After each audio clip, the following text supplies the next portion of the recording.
तेलकट खाण्यापेक्षा ही गोष्ट मला खूप भारी वाटली. आता इथं आज हरभरे करायला घेतले होते, कारण हरभऱ्याचे फुटाणे करायचे आहेत, कारण आम्हाला खूप लागतं. आमच्या इथं नॉनव्हेज कंटिन्यू असतं, त्यामुळे आम्हाला फुटाणे जास्त लागतात.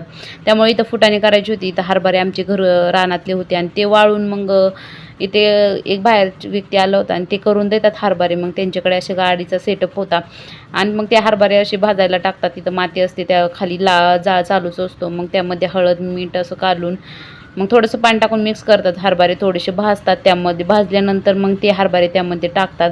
असे हलवून हलवून घेतात पूर्ण. मग ते हरभरे फुटतात आणि त्यापासून फुटाणे तयार होतात. आणि बघा कसे फुटाणे तयार होतात. ह्या मागं पण खूप मेहनत आहे, कारण उन्हातानाचं ही गाडी घेऊन फिरावं लागतं आणि मग त्यामागं कष्टसुद्धा आहे. त्यानंतर मग असे मिक्स करून घ्यायचं. हळद मीठ टाकल्यानंतर हळद मीठ आपण द्यायचं आणि असं किलोनुसार त्यानुसार पैसे द्यायचे. आणि एक पायलीचे आम्ही फुटाणे केले होते, खूप छान झाले होते. कारण इथं मग शेंगदाणेसुद्धा केले ते, खारे शेंगदाणे 1 किलोचे केले होते. आणि त्यानंतर इथं बॉब्यासुद्धा करून घेतल्या, कारण तेलकट खाण्यापेक्षा ह्या गोष्टी खूपच भारी आहे. कारण खूप छान बॉब्या होत्यात आणि लहान मुलांना खाण्यासाठी खूपच छान.